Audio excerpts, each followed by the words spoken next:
கௌதமன் அவர்கள் ஒவ்வொரு நாளும் மூலிகையின் பயன்பாடுகளை நம்மோடு பகிர்ந்து கொள்வதோடு அவற்றை நாம் எப்படி முறையாக பயன்படுத்த வேண்டும் என்பதை பற்றி நம்மிடையே பேசி வருகிறார்.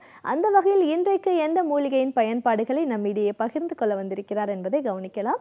நிகழ்ச்சியில் அடுத்த பகுதியாக வரவிருப்பது பல்லாண்டு வாழ்ந்திட. அன்பான கலைஞர் தொலைக்காட்சி நேயர்களுக்கு என்னுடைய இனிமையான காலை வணக்கங்கள். இன்றைக்கி நம்ம கொள்ளுக்காய் வேலை அப்படின்னு சொல்லக்கூடிய ஒரு செடியை பற்றி பார்க்க போகிறோம். பொதுவாக பார்த்திங்கன்னா இந்த முன்மழைக்காலம் சொல்லக்கூடிய இந்த மழைக்காலங்களில் களிமண் பூமிகளில் சிறு ஊதா நிறம் அல்லது பர்பிள் நிற பூவோடு இருக்கும். அதோட காய்கள் பார்த்திங்கன்னா கீழே அழகாக தொங்கி கொண்டு இருக்கும். கொள்ளுக்காய் வேலை அப்படின்னு சொல்லக்கூடிய தாவரம் பொதுவாக எல்லா நாட்டு மருந்து கடைகள்லையும் உலர்ந்த தாவரமாக கிடைக்கக்கூடிய ஒரு பொருள் அப்படின்னு சொல்லலாம். இந்த கொள்ளுக்காய் வேலையுடைய வேரை அதிகமாக நம்ம மருந்துக்கு பயன்படுத்தக்கூடிய வழக்கம் உண்டு. குறிப்பாக பார்த்திங்கன்னா இன்றைக்கு கொள்ளுக்காய் வேலையை பொறுத்தவரையிலும் ஈரல் சம்பந்தப்பட்ட நோய்களுக்கும் அதிக கொழுப்பு சம்பந்தப்பட்ட நோய்களுக்கும் மிகச்சிறிய மருந்து அப்படின்னு நம்ம சொல்லலாம். இன்றைக்கு நிறைய மருத்துவ பரிசோதனை அறிக்கைகள்லாம் நம்ம பார்க்கும்போது உங்களுக்கு கொழுப்பு சத்து உடைய விகிதங்கள் மாறுபட்டு இருக்கிறது, உங்களுக்கு ஹை கொலஸ்ட்ரால் சம்மந்தப்பட்ட பிரச்சனைகள் இருக்கிறது, நீங்கள் இந்த மாத்திரையை ஆயுட்காலம் முழுவதும் சாப்பிடணும், அப்படி இல்லைன்னா உங்களுக்கு இதய சம்பந்தப்பட்ட பாதிப்புகளோ பக்கவாதம் சம்பந்தப்பட்ட பாதிப்புகளோ ஏற்படுவதற்கு வாய்ப்பு இருக்குது அப்படிம்பாங்க. அல்லது உங்களுடைய ஈரலை பார்க்கும்போது உங்களுக்கு ஈரலில் ஃபேட்டி லிவர்னு சொல்லக்கூடிய பிரச்சனை இருக்கிறது, இது அதிகமாகும்போது சில நேரங்களில் உங்களுக்கு ஈரல் சுருக்கத்தை ஏற்படுத்தி ஈரல் செயல் குறைபாடு நோயின்னு சொல்லக்கூடிய லிவர் சிரோசிஸ் ஏற்படுத்த முடியும் அப்படின்னு நிறைய இன்றைக்கு பேசப்பட்டு வர்றதை நம்ம பார்க்குறோம். இன்றைக்கு தான் இந்த பிரச்சனை ஏற்படுதா, அந்த காலத்திலலாம் இந்த மாதிரி பிரச்சனைகள் கிடையாதா அப்படின்னு கேட்டிங்கன்னா அந்த காலத்தில் இன்றைக்கு இருப்பதை விட மோசமான ஈரல் நோய்கள் இருந்ததை நம்ம பார்க்குறோம். இன்றைக்கு ஈரல் நோய்களுக்கு விதவிதமாக பேர் சொல்லி hepatitis A, B, C, D அப்படிங்கிற மாதிரி நிறைய வகையான ஈரல் நோய்களை சொல்கிறாங்க. அன்ஃபார்ச்சுனேட்லி இந்த மாதிரி ஈரல் நோய்களுக்கு இன்றைக்கு மாடர்ன் மெடிசனில் மிகப்பெரிய அளவுகளில் மருந்துகள் இல்லை அப்படிங்கிறது தான் ஒரு நிதர்சனமான உண்மை. ஈரலில் ஏற்படுகின்ற குறைபாடுகளுக்கும் அதே போல் கொழுப்பு சத்து மிகுந்து இருக்கக்கூடிய குறைபாடுகளுக்கும் மிகப்பெரிய மருந்து எதுன்னு கேட்டிங்கன்னா இந்த கொள்ளுக்காய் வேலை தான். இன்றைக்கு யாரெல்லாம் கொலஸ்ட்ராலுக்காக மாத்திரை சாப்பிட்றோம், அந்த மாத்திரையை நிறுத்துகிறோன்னு நினைக்கிறோமோ, யாரெல்லாம் ஈரல் சம்பந்தப்பட்ட பாதிப்புகள் என்னுடைய தந்தைக்கு இருந்திருக்கு, என்னுடைய சகோதரருக்கு இருந்திருக்கு, என்னுடைய சகோதரிக்கு இருந்திருக்கு, எனக்கு அந்த பிரச்சனைகள்லாம் வரக்கூடாது அப்படின்னு நினைக்கிறோமோ அவங்கெல்லாம் சாப்பிட வேண்டிய மிக முக்கியமான மருந்து இந்த கொள்ளுக்காய் வேலை. 1 லிட்டர் அளவுக்கு தண்ணீர் எடுத்து கொள்ளுக்காய் வேலையுடைய சூரணம் 20 கிராம் அதுக்குள்ளே இட்டு நன்றாக கொதிக்க வைத்து அதை 500 மில்லியாக குறைத்து வடிகட்டி எடுக்கக்கூடிய கஷாயம் காலை ஒரு முறை, மதியம் ஒரு முறை, இரவு ஒரு முறை உணவுக்கு முன்பு அப்படிங்கிற மாதிரி எடுக்க ஆரம்பித்தாலே ஒரு 3 மாத காலத்திலேயே உடலில் இருக்கக்கூடிய தேவையற்ற கொழுப்புகளுடைய விகிதத்தில் ஒரு மிகப்பெரிய மாற்றம் ஏற்படுறதை பார்க்க முடியும். அதே போல் ஒரு 3 மாதம் கழித்து அல்ட்ராசவுண்ட் அப்டமன் சொல்லக்கூடிய வயிறு ஸ்கேன் செய்து பார்த்தாலே அந்த ஈரலில் இருக்கக்கூடிய அந்த வீக்க நோய் முறையாக மாறுபட்டு இருக்கிறத பார்க்க முடியும். இன்றைக்கு ஹெப்படைட்டிஸ் பின்னு சொல்லக்கூடிய ஒரு இன்ஃபெக்ஷன் இன்றைக்கு மிகப்பெரிய அளவில் உலகையே பயமுறுத்தக்கூடிய ஒரு இன்ஃபெக்ஷனாக இருக்கிறத நம்ம பார்க்குறோம். இந்த இன்ஃபெக்ஷன் ஏற்படும் போது பார்த்திங்கன்னா இன்றைக்கு அறுவை சிகிச்சை செய்து கொள்ள வேண்டும் அப்படிங்கிற ஒரு நிர்பந்தம் இருந்தால் கூட இந்த இன்ஃபெக்ஷன் இருக்கும்போது மிகப்பெரிய அளவில் அறுவை சிகிச்சை செய்ய முடியாது அப்படின்னு அனுப்பக்கூடிய ஒரு நிலைமையும் இன்றைக்கு இருக்கிறத பார்க்குறோம். அந்தளவுக்கு அறுவை சிகிச்சை கூட செய்ய முடியாத அளவுக்கு பிரச்சனைகள் இருக்கும்போது அந்த பிரச்சனைகளுக்கு காரணம் இந்த ஈரலில் இருக்கக்கூடிய பாதிப்புகளாக இருக்கும்போது இதை குணப்படுத்துவதற்கான ஒரு மிகச்சிறந்த மருந்து இந்த கொள்ளுக்காய் வேலை தான். கொள்ளுக்காய் வேலையுடைய வேரை எடுத்து 1 லிட்டர் அளவுக்கு தண்ணீரில் இட்டு 20 கிராம் கொதிக்க வைத்து 1/2 லிட்டராக குறைத்து வடிகட்டி அந்த ஒரு கஷாயத்தை காலை, மதியம், இரவு அல்லது காலை இரவு உணவுக்கு முன்பு அப்படிங்கிற மாதிரி எடுத்துக்கொள்ளும்போது ஈரல் செயல் குறைபாடு சம்பந்தப்பட்ட நோய்கள் முற்றிலுமாக குணமாகிறத நம்ம பார்க்கலாம். இன்றைக்கு லிவர் சிரோசிஸ்ன்னு சொல்லக்கூடிய பிரச்சனை, ஈரல் முற்றிலுமாக செயலிழந்து விட்டது, வேறு வழி கிடையாது, உங்களுக்கு ஈரலை ஆப்ரேஷன் செஞ்சு தான் எடுக்கணும், ஈரல் அழுகி விட்டது, வேறு வழி கிடையாது அப்படின்னு சொல்லக்கூடிய நிலைமையில் இருப்பவர்களுக்கு கூட இந்த கொள்ளுக்காய் வேலை சம்பந்தப்பட்ட கஷாயத்தை நம்ம கொடுக்க ஆரம்பிக்கும்போது அவங்களுடைய உடலில் படிப்படியாக முன்னேற்றம் ஏற்படுறதை நம்ம பார்க்க முடியும். இன்றைக்கு நிறைய பேருக்கு இருக்கக்கூடிய மிகப்பெரிய ஒரு சவால் என்னன்னு கேட்டிங்கன்னா, மிகப்பெரிய ஒரு தவறான கருத்து என்னன்னு பார்த்தீங்கன்னா, இந்த நோய்க்கெல்லாம் பாரம்பரிய மருத்துவங்களில் சிகிச்சை கிடையாது. ஈரல் செயல் குறைபாடு ஏற்பட்டாலே உடனே அறுவை சிகிச்சை தான் செய்தாகணும், ஈரல் செயல் குறைபாடு ஏற்பட்டாலே உடனே வந்து மாற்று மருந்துகள் கிடையாது அப்படின்னு நினைக்கிறதே மிகப்பெரிய தவறு. ஈரல் நோய்கள் அப்படின்னு சொல்லக்கூடிய நோய்களுக்கு இன்றைக்கு மிகப்பெரிய அளவில் தீர்வளிக்கக்கூடிய மருந்துகள் ஆயுர்வேத மருந்துகளோ சித்த மருந்துகளாக தான் இருக்கிறது. இன்றைக்கு நீங்கள் மாடர்ன் மெடிசன் டாக்டர்கிட்ட போகும்போது அவங்க கொடுக்கக்கூடிய எல்லா மருந்தோடையும் சேர்த்து கடைசியில் லிவ் 52ன்னு ஒன்று எழுதி கொடுப்பாங்க. இந்த லிவ் 52 அப்படிங்கிறது எல்லாரும் மாடர்ன் மெடிசன் நினைக்கிறோம், கிடையாது. இது ஒரு ஆயுர்வேத மருந்து.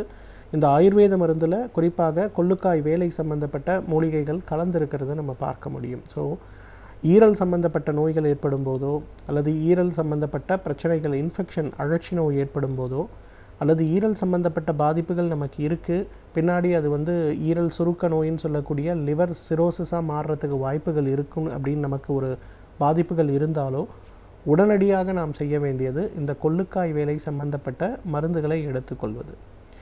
பொதுவாக இன்றைக்கு நார்த் இந்தியாவில் பார்த்திங்கன்னா இந்த கொள்ளுக்காய் வேலையை நேரடியாக கஷாயமாக அவங்க கொடுக்கறதில்ல, ஆனால் ஆல்கலியாக கொடுக்கறத நம்ம பார்க்குறோம்.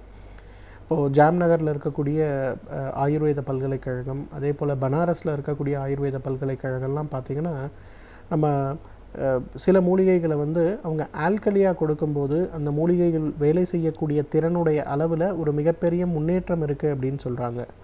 உதாரணத்துக்கு சொல்லணும்னு பார்த்திங்கன்னா இந்த கொள்ளுக்காய் வேலையுடைய வேர் பகுதிகளை மட்டும் எடுத்து அதை வந்து சாம்பலாக்கி அந்த சாம்பலை வந்து ஒரு மெலிதான துளி போட்டு சலித்து எடுக்கக்கூடிய அந்த சாஃப்டான சாம்பல், அந்த சாம்பலை என்ன பண்ணுறாங்கன்னா 500 மில்லிகிராம் அளவுக்கு காலை ஒரு முறை, மதியம் ஒரு முறை, இரவு ஒரு முறைங்கிற மாதிரி உணவுக்கு முன்பு கொடுக்குறாங்க.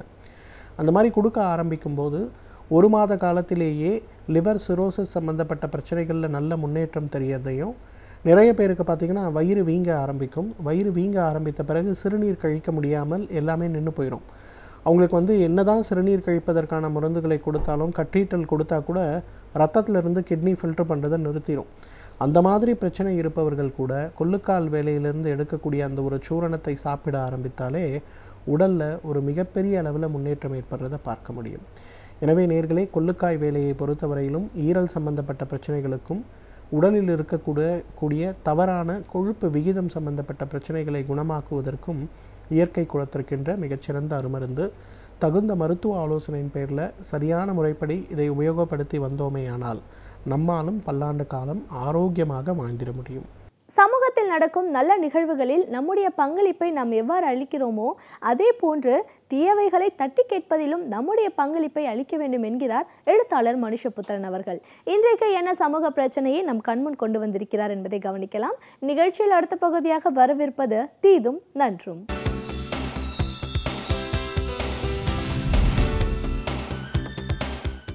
வணக்கம் நண்பர்களே, இன்னும் ஒரு இனிய காலை பொழுதில் தீதும் நன்றும் நிகழ்ச்சியில் உங்களை சந்திப்பதில் மிக்க மகிழ்ச்சி அடைகிறேன். நாம் பிற மாநிலங்களிலிருந்து கற்றுக்கொள்வதற்கு எவ்வளவோ இருக்கிறது. பல சமயங்களில் நாம் பல முன்னோடியான திட்டங்களை நாம் எப்படி பிற மாநிலங்களுக்கு நாம் காட்டியிருக்கிறோமோ, அது சமூக நலத்திட்டமாக இருக்கலாம், சமூக நீதி திட்டமாக இருக்கலாம். இன்றைக்கு பல மாநிலங்கள் நமக்கு வழிகாட்டக்கூடிய இடத்தில் இருக்கின்றன. அவற்றில் முக்கியமாக நீங்கள் பார்த்தீர்கள் என்றால் தாய்மொழியை கட்டாயமாக்குவது போன்ற சட்டங்களை பல மாநிலங்கள் இயற்றியிருக்கின்றன. அதே போல் நீங்கள் எடுத்துக்கொண்டால் மூட நம்பிக்கை ஒழிப்பு சட்டத்தை கர்நாடகா இயற்றியிருக்கிறது. இப்படி பல மாநிலங்கள் என்பவை மிக மிக முன்னோடியான பல விஷயங்களை செய்து கொண்டிருப்பதை நாம் பார்க்கிறோம். அந்த வகையில் ஆந்திராவில் சமீபத்தில் செயல்படுத்தப்பட்டிருக்கக்கூடிய ஒரு திட்டம் பற்றிய ஒரு செய்தியை நான் சமீபத்தில் படித்தேன்.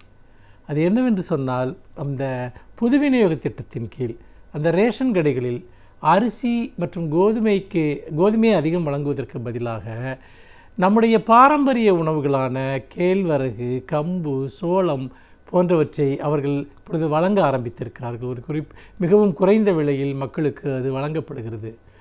இது உண்மையிலேயே ஒரு மிக மிக ஒரு வரவேற்கத்தக்க ஒரு திட்டம் மட்டுமல்ல, நம்முடைய பாரம்பரிய தானியங்களையும் உணவு முறையையும் மீட்டுக்கொள்வதற்கான ஒரு மிகப்பெரிய ஒரு திட்டம் என்பதை நாம் மறந்துவிடக்கூடாது. இதை நாம் கொஞ்சம் வரலாற்று ரீதியாக நாம் பார்க்க வேண்டும். அரிசி உணவு பழக்கம் என்பது கடந்த 50 ஆண்டுகளில் மிகப்பெரிய அளவிற்கு வளர்ச்சி அடைந்த ஒன்று. அதாவது பசுமை புரட்சியின் காரணமாக அரிசி உற்பத்தி அதிக அளவுக்கு மேற்கொள்ளப்பட்டது.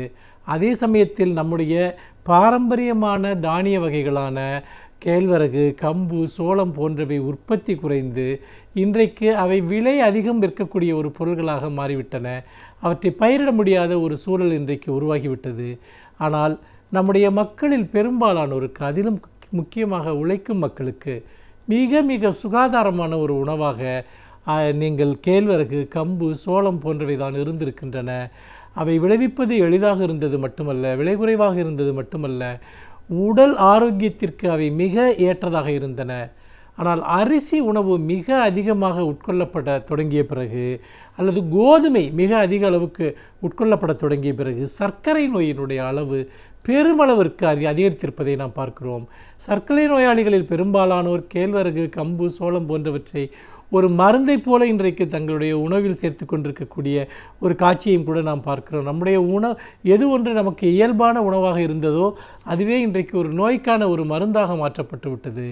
இதில் இன்னொரு பெரிய விஷயம் என்னவென்றால், சிலர் அரிசிக்கு பதிலாக கோதுமையை பயன்படுத்தலாம் என்று நினைக்கிறார்கள். ஆனால் அறிவியல் ரீதியாக அரிசியை விட ஒன்றும் அதிக அளவிற்கு குறைவான சர்க்கரை சத்து கொண்டதாக கோதுமை இல்லை. ஆகவே கோதுமையை உண்பதனால் சர்க்கரை நோயாளிகளுக்கு பெரிய பயன் எதுவும் கிடைப்பதில்லை என்பதையும் கூட இன்றைக்கு சிலர் மருத்துவ நிபுணர்கள் சுட்டி காட்டுகிறார்கள். அப்படிப்பட்ட ஒரு சூழ்நிலையில் இந்த பாரம்பரிய உணவுகளான கேழ்வரகு, கம்பு, சோளம் போன்றவற்றை நாம் அதிக அளவில் பயிரிடுவதற்கு நாம் அரசு ஊக்கமளிக்க வேண்டும். அவற்றை அரசே கொள்முதல் செய்து பொது விநியோக திட்டத்தில் கீழ் நாம் விநியோகித்தால், நாம் ஒரு மிக நெருக்கடியான ஒரு காலகட்டத்தில் அரிசியை இறக்குமதி செய்வதற்கோ கோதுமையை இறக்குமதி செய்வதற்கோ மத்திய அரசிடம் அதனுடைய தயவை எதிர்பார்த்திருக்க வேண்டிய அவசியமோ நமக்கு இல்லை. அப்படி பார்க்கிற போது ஆந்திர அரசு கொண்டு வந்திருக்கக்கூடிய இந்த திட்டமானது தமிழகத்திற்கு மிக மிக பொருத்தமான ஒரு திட்டம் என்பதில் மாற்று கருத்து இருக்க முடியாது. அதே போல் இன்னொரு விஷயத்தையும் கூட நாம் நிறைய இந்த மகளிர் சுய உதவி குழுக்கள் மூலமாகவும் அல்லது வேறு பல அரசினுடைய பொது விநியோக திட்டத்தின் கீழும் செய்யலாம். அது என்னவென்றால், இன்றைக்கு இந்த நொறுக்குத்தீனி என்று சொல்லக்கூடியவை, இல்லாவிட்டால் இந்த ஒரு ஃபாஸ்ட் ஃபுட் என்று சொல்லக்கூடிய சாப்பாடுகள் உடலுக்கு பெருமளவிற்கு தீங்கு விளைவிக்கக்கூடியதாக இருக்கின்றன. அதன் காரணமாக பல்வேறு விதமான நோய்கள், உடல் எடை அதிகரிப்பது போன்ற பிரச்சனைகள் எல்லாம் பரவலாக இன்றைக்கு உருமாறிவிட்டன. இந்த சூழ்நிலையில் நம்முடைய கேழ்வரகு, கம்பு, சோளம் போன்ற பாரம்பரியமான தானியங்களிலிருந்து செய்யப்படுகிற தின்பண்டங்களுக்கு அதிக முக்கியத்துவம் கொடுப்பது, அந்த தின்பண்டங்களை சந்தைப்படுத்துவதற்கு, அவற்றை சுவையான முறையில் தயாரிப்பதற்கான நிதி உதவிகளை, கடன் உதவிகளை அரசு செய்தால் அதனுடைய உற்பத்தி அதிகரிப்பது மட்டுமல்ல, நாம் இந்த ஜங்க் ஃபுட் என்று சொல்லக்கூடிய இந்த ஒரு உணவு பழக்கத்திலிருந்து விடுபடலாம். இப்பொழுதும் கூட இயற்கை சார்ந்த உணவுகளை சாப்பிட விரும்பக்கூடியவர்கள் இருக்கிறார்கள். நீங்கள் இப்பொழுது சென்னையில் மெரினா கடற்கரைக்கு சென்றால் தினமும் காலையில் ஒரு கடையில் நம்முடைய இயற்கை உணவு சார்ந்த நிறைய தானியம், கஞ்சி போன்றவற்றை விற்று கொண்டிருப்பார்கள். ஆனால் இதற்காக நீங்கள் மெரினா கடற்கரைக்கு சென்றால் தான் அது கிடைக்கும். மாறாக நாம் எல்லா இடங்களிலும் இது போன்ற உணவுகள், தானியத்திலிருந்து செய்யப்படுகிற, பாரம்பரிய தானியத்திலிருந்து செய்யப்படுகிற பல தின்பண்டங்கள் அல்லது கஞ்சி போன்றவற்றை ஆரோக்கியமான முறையில் செய்து விற்கக்கூடிய சிறு சிறு வணிகர்களை நாம் ஊக்குவித்தால், கிராமப்புற மக்களுக்கு நாம் ஒரு பெரிய வேலைவாய்ப்பை கொடுத்தது மட்டுமல்ல, நம்முடைய பாரம்பரிய உணவு முறையை மீட்டுக்கொள்வதற்கான அது ஒரு மிகப்பெரிய வாய்ப்பாகவும் நாம் அமையும் என்பதை மறந்துவிடக்கூடாது. அப்படி பார்க்கிற போது நாம் திரும்பவும் நம்முடைய உணவு சார்ந்த நம்முடைய மரபான பழக்க வழக்கங்களுக்கு திரும்புவது என்பது இன்று நம்மேல் திணிக்கப்பட்டிருக்கக்கூடிய ஏராளமான நோய்களிலிருந்து நம்மை விடுவித்துக் கொள்வதற்கான ஒரு முதல் படி என்பதை நாம் மறந்துவிடக்கூடாது. ஏனென்று கேட்டால், நோய்கள் தானே வருவதில்லை, அவை நம்முடைய உணவு பழக்க வழக்கங்களிலிருந்து வருகின்றன. கடந்த 40-50 ஆண்டுகளில் நம்முடைய உணவு பழக்க வழக்கங்களில் ஏற்பட்ட மாற்றங்கள் தான் நம்முடைய அனைத்து விதமான நோய்களுக்கும் காரணமாக இருக்கின்றன. ஆகவே நோய்களிலிருந்து காப்பாற்றுவதற்கு பாரம்பரிய உணவுகளை நோக்கி திரும்புவது மிக முக்கியம். பொது விநியோக கடைகளில் அந்த தானியங்களை விற்பது என்பது ஒரு அத்தியாவசியமான முதன்மையான தேவை என்பதை மறந்துவிடக்கூடாது. மீண்டும் இன்னும் ஒரு புதிய சிந்தனையோடு உங்களை சந்திக்கிறேன். நன்றி, வணக்கம். ஒரு துறையை பற்றி நாம் முழுமையாக அறிந்து கொள்ள வேண்டும் என்றால் அத்துறையை சார்ந்த வல்லுநர்கள் அந்த துறையை பற்றி நம்மிடையே பகிர்ந்து கொள்ளும் பொழுதுதான் நாம் அவற்றை முழுமையாக அறிந்து கொள்ள முடிகிறது. அந்த வகையில் இன்றைக்கு நாம் சந்திக்கவிருக்கும் சிறப்பு விருந்தினர் எந்த துறையிலிருந்து வந்து என்ன பயனுள்ள தகவல்களை நம்மிடையே பகிர்ந்து கொள்ள இருக்கிறார் என்பதை கவனிக்கலாம். நிகழ்ச்சியில் அடுத்த பகுதியாக வரவிருப்பது சிறப்பு விருந்தினர்.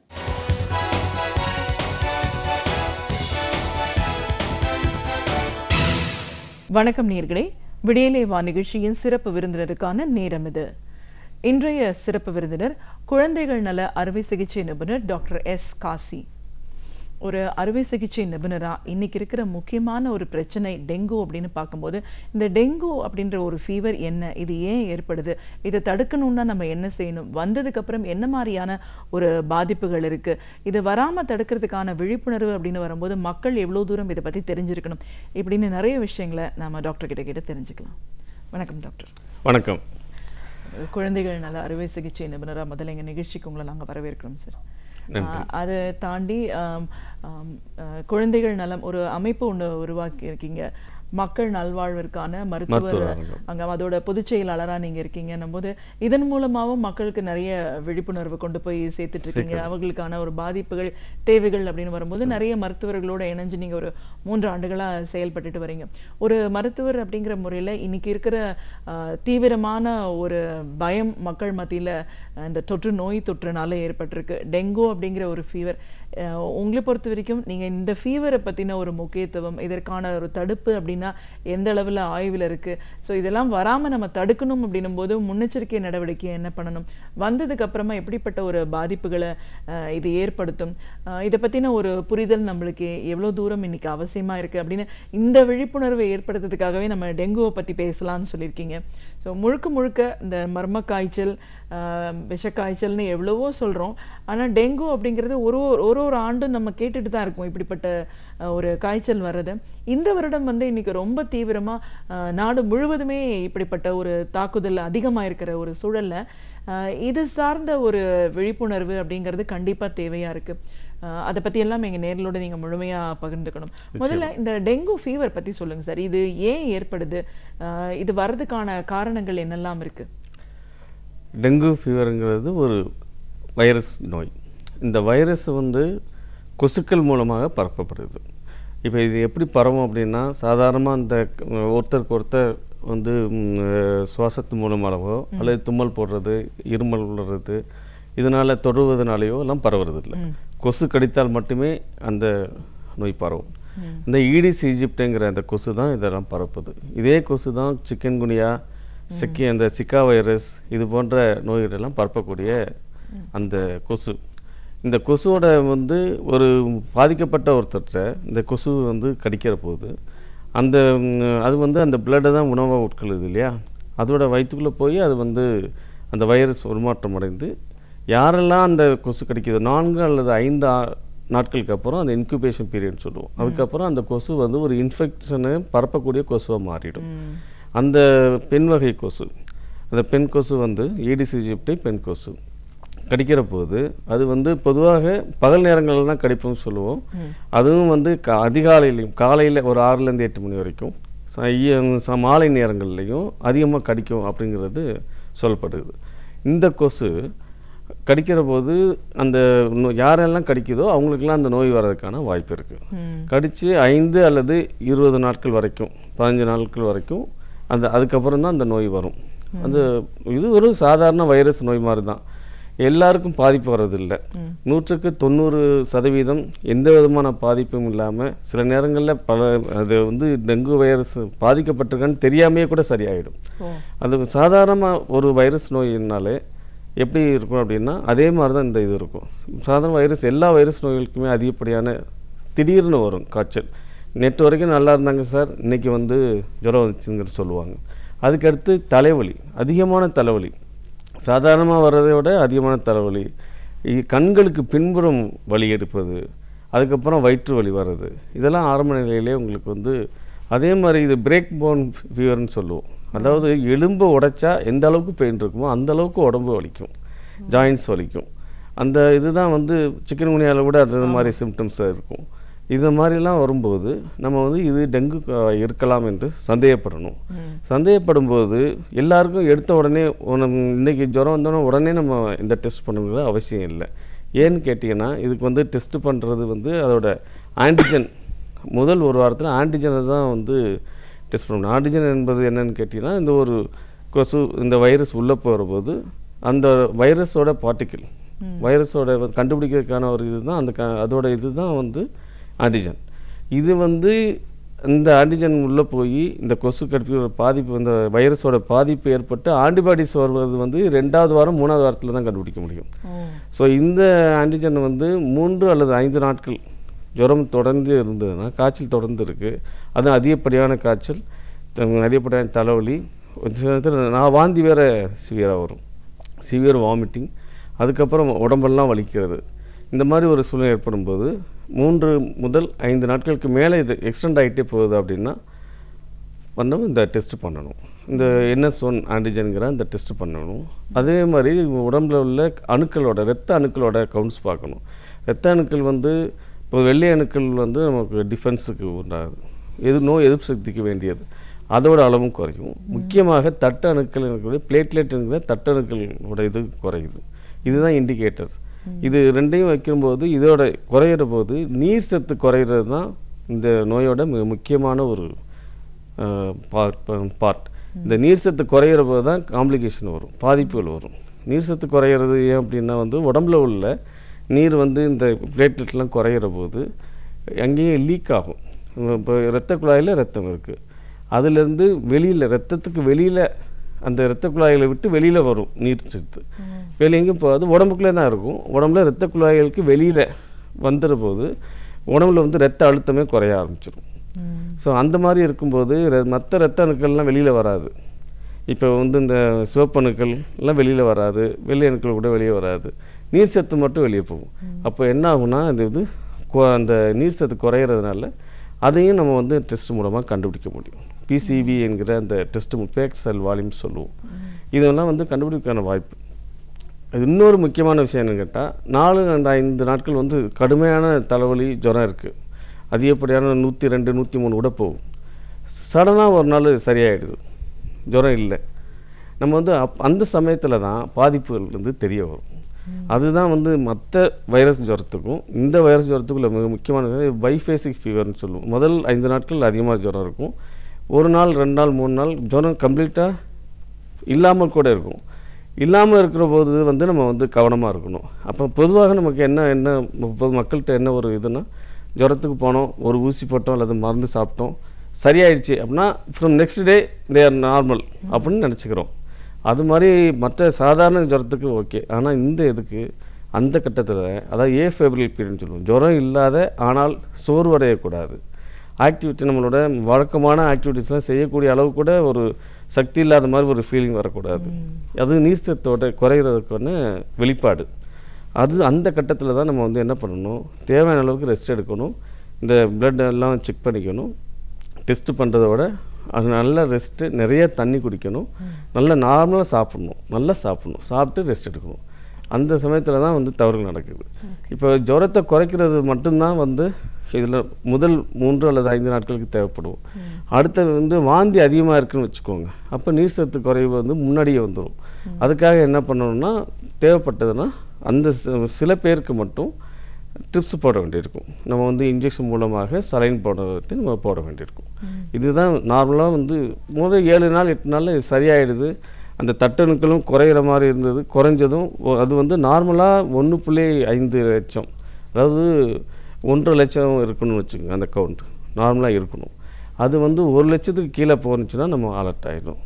ரெண்டாவது, இன்றைக்கி டெஸ்ட் பண்ணும்போது 1.5 லட்சம் பிளேட்லெட் கவுண்ட் இருக்குது, தட்டணுக்கள் வந்து 1.5 லட்சம் வருது. நாளைக்கு பண்ணுற போது அது 75,000 தான் இருக்குன்னு வச்சுக்கோங்க. சடனாக குறையிறது ஒரு இண்டிகேஷன். இது வந்து அந்த வீரியத்தை காட்டுது, அந்த வைரஸோட வீரியத்தை காட்டுது. இது வந்து ஈடிஸ் ஈஜிப்ட் அந்த இந்த மூலமாக பரவக்கூடிய இந்த வைரஸ்னால, இந்த வைரஸை 4 வகை வைரஸ் இருக்குதுன்னு சொல்கிறோம். இப்போ 5வது வகையும் வந்திருக்குன்னு சொல்கிறாங்க. இப்போ கரண்ட்லி வந்து 4 சப்டைப் இருக்குது. 4 சப்டைப்பில் ஏதாவது ஒன்று தான் வந்து அட்டாக் பண்ணியிருக்கும். மற்ற 3 வைரஸ்களும் திருப்பியும் தாக்குவதற்கு கூட வாய்ப்பு இருக்குது. ஸோ அப்போ வந்து என்ன பண்ணணும், இந்த சமயத்தில் தான் ரொம்ப கேர்ஃபுல்லாக இருக்கணும். முதல் ஒரு வாரத்தில் நமக்கு டெங்கு பாசிட்டிவ்னு வருது அப்படின்னா, அந்த சமயத்தில் மற்ற கூட உள்ள குடும்பத்தில் உள்ள மற்றவங்களுக்கு பரவாமலும், பொதுமக்கள் மற்றவங்களுக்கு ஒருத்தர் பரவாமல் இருக்கணும்னா அவங்க வந்து கொசுவலை கட்டி அதுக்குள்ளே தான் இருக்கணும். ஏன்னா அவங்கள தற்காத்துக்கிறதுக்காக இல்லை மட்டும் இல்லை, அவங்க வெளியில் வந்து அந்த கொசுவோட இது அவங்கள கொடிச்சு 10 நாட்கள் வரைக்கும் 12 நாட்கள் வரைக்கும் அவங்கள கடிக்கிற கொசு வந்து இந்த வைரஸ் வந்து பரப்பும். இது இன்னொரு முக்கியமான விஷயம். அப்புறம் மூன்றாவது முக்கியமான விஷயம் நம்ம ஸ்ட்ரெஸ் பண்ண வேண்டியது, பொதுவாக மக்களுக்கு சொல்ல வேண்டிய விஷயம் என்னென்னா, பொதுவாக ஜுரம் அப்படின்னா 2 நாள் ஆச்சுனாலே எல்லாருமே சாதாரணமாகவே பயப்படுவாங்க. அதுவும் இந்த சீசனில் நாடெங்கும் டெங்கு அப்படின்ட்டு ஒரு டெங்கு நாடு அப்படிங்கிற மாதிரி தமிழ்நாடு மாறிட்டு இருக்க இந்த சூழ்நிலையில் என்ன நம்ம வந்து எல்லாருக்குமே ஒரு பேனிக் சிச்சுவேஷன் வருது. எல்லாருமே ஒரு அதீதமாக பீதி அடைய வேண்டிய அவசியம் வருது. ஏன்னா ஜுரம் அப்படின்னாலே அது பயப்பட ஆரம்பிச்சிடுறாங்க. அது வந்து சாதாரண வைரஸ் காய்ச்சலாக கூட இருக்கலாம். அப்படிங்கிறப்ப அதனால தான் வந்து அந்த டெஸ்ட்டு பண்ணும்போது நெகட்டிவ்னு வந்ததுன்னா அந்த சாதாரண வைரஸ் காய்ச்சலாக அதை பார்க்கணும், அதை சரியான முறையில் ட்ரீட்மெண்ட் கொடுத்தா சரியாயிடும். ஆனால் அப்போ தான் விஷக்காய்ச்சல், மர்ம காய்ச்சல், கண்டே பிடிக்க முடியல அப்படிலாம் சொல்லும்போது மக்களுக்கான பீதி அதிகமாகுது. அதனால வந்து என்ன எஃபெக்ட் ஆகிடுதுன்னா, யார்கிட்டையாவது போய் எதாவது சாப்பிட்றணும், எதாவது பண்ணி சரி பண்ணிடணும் அப்படின்னு நினைக்கிறாங்க. இந்த கோர்ஸ் ஆஃப் டிசீஸ்ன்னு பேர். 5 நாட்களுக்கு ஜுரம் இருக்கலாம் இருக்கும், நீங்கள் அதை குறைக்க தான் முடியுமே தவிர முழுமையாக நீங்கள் வந்து வராமல் பண்ண முடியாது. அப்போ இந்த டெங்கு ஃபீவர் பற்றி சொல்லும்போது எல்லாருக்கும் பயம் இருக்கிறதுக்கு என்ன காரணம்னா, டெய்லி நம்ம உயிரிழப்புகளை பார்க்குறோம் அப்படின்னு சொல்கிறோம். இப்போது நீங்கள் சொல்கிறத வச்சு பார்த்தா இது எல்லாருக்கும் வரும், ஒரு வாரம் 10 நாள் இருக்கும், அதுக்கப்புறம் அது தானே சரியாயிடும். அந்த நேரத்தில் நம்மளை தனிமைப்படுத்திக்கிட்டோம்னா அடுத்தவங்களுக்கு அதை ஸ்ப்ரெட் பண்ணாமல் நம்ம தடுக்கிறோம் அப்படின்னும்போது இவ்வளோ பயப்பட வேண்டிய அவசியம் ஏன் ஏற்பட்டுச்சு? இறந்து போகிற நிலைமைக்கு ஏன் போகிறாங்க? இதில் தான் வந்து 2வது நிலைக்கு போயிடுறாங்க. சாதாரண டெங்கு ஜுரம் என்பது மற்ற வைரஸ் ஜுரம் மாதிரியே வரும், 90% பாதிக்காதுன்னு சொன்னேன். இந்த 10% இருக்காங்களே அவங்களுக்கு தான் வந்து நம்ம கவனம் தேவை. அது அடுத்த கட்டத்தில் நீங்கள் வந்து பொதுவாக வந்து அது நம்ம பரிசோதனை டெஸ்ட்டு பண்ணியிருக்கோம், அதில் டெஸ்ட்டு பண்ணலை. இருந்தாலும் கூட அவங்களுக்கு வந்து இப்போ பாசிட்டிவ்னு வருதுன்னு வச்சுக்கோங்க, வந்த உடனே வந்து அவங்களுக்கு வேண்டிய என்ன சொன்னேன் இல்லையா, நீர் சத்து குறை, டீஹைட்ரேஷன் வரவே கூடாது. அதுக்கப்புறம் அவங்களுக்கு வந்து சாப்பாடு உணவு உட்கொள்றதுல எந்த விதமான குறையும் இருக்கக்கூடாது. அவங்க வாந்தி எடுத்துக்கிட்டே இருக்கிறாங்க, வயிற்று வலிச்சுக்கிட்டே இருக்குது, சாப்பிட முடியல, சோர்வு அடைகிறாங்க, அதீதம் சோர்வு அடைகிறாங்கன்னா இந்த மாதிரி நபர்கள் தான் ஸ்லோவாக கொஞ்சம் கொஞ்சமாக தன்னுடைய நீர் சத்தை இழப்பதன் மூலமாக அவங்களுக்கு வந்து அந்த பலகீனம் ஏற்படுது. நீங்கள் வந்து கவுண்ட்ஸ் பார்த்தீங்கன்னா பிளேட்லெட் கவுண்ட் வந்து நல்லா குறைஞ்சிக்கிட்டே வரும். நான் 1.5 லட்சம் சொன்னேன் நார்மல், அது 50,000 60,000 அப்படி இருக்க வரைக்கும் கூட நல்லா இருப்பாங்க. 30,000 நல்லா இருக்கவங்களும் இருக்காங்க. 5,000 10,000 20 15,000 போகிறபோது அங்கே வந்து ரிஸ்க் அதிகமாகிடுது. என்ன ரிஸ்க் அப்படின்னா, இவங்களெல்லாம் வந்து ஐசியூ செட்டப்பில் வச்சு இன்டென்சிவ் கேர் என்று சொல்லக்கூடிய அதிதீவிர சிகிச்சை பிரிவில் வச்சுருந்து அப்போ கூட அவங்க நார்மலாக கூட இருக்கலாம், நல்லா பேசிகிட்டு இருக்கலாம். இப்போ வந்து அதுவும் குழந்தைகளும் சில பேர்லாம் பார்த்திங்கன்னா இந்த ஃபேஸ்க்கு இதுக்கு முன்னாடி இந்த கவுண்ட்ஸ் பார்த்திங்கன்னா 15,000 தான் இருக்கும், ஆனால் நார்மலாக தெரிவாங்க, நார்மலாக பேசிகிட்டு இருப்பாங்க. ஆனால் சடனாக டீஹைட்ரேஷன் ஷாக்குங்கிற அந்த ரத்தத்துலேருந்து அந்த நீர் சத்து லீக் ஆகுது சொன்னேன் இல்லையா, ரத்தமே லீக் ஆகிற போது அப்போ தான் வந்து ரேஷஸ் வர்றது, இந்த மாதிரி அரிப்புலாம் வர்றது, உடம்புல வந்து ஷாக்குங்கிற நிலைமைக்கு போகிற போது தான் மற்ற உறுப்புகள் ஈரல் ஆரம்பித்து மூளையை பாதிக்கும், அதுக்கப்புறம் கிட்னியை பாதிக்கும், ஹார்ட்டை பாதிக்கும். இது எல்லாத்தையும் பாதிக்கிற போது எல்லா ஆர்கன்ஸ் எல்லா உறுப்புகளும் கொஞ்சம் கொஞ்சமாக வலுவடைங்கிற போது தான் அவங்களுக்கு தான் வந்து டெத்துங்கிற நிலைமைக்கு போகிறாங்க. ஸோ இந்த சமயத்தில் தான் நம்மளோட தேவைப்படுறவங்களுக்கு குறைஞ்ச பேருக்கு ரத்த தட்டணுக்களும் போட வேண்டியிருக்கும். அதை விட முக்கியம், தேவையான நேரத்தில் தேவையான அளவு கண்ட்ரோல்டாக அந்த சலைன் போட்டு ஐவி ஃப்ளூயிட்ஸ் சொல்லக்கூடிய நம்ம இன்ஜெக்ஷன் போட்டு தான் சப்போர்ட் கொடுக்கணும்.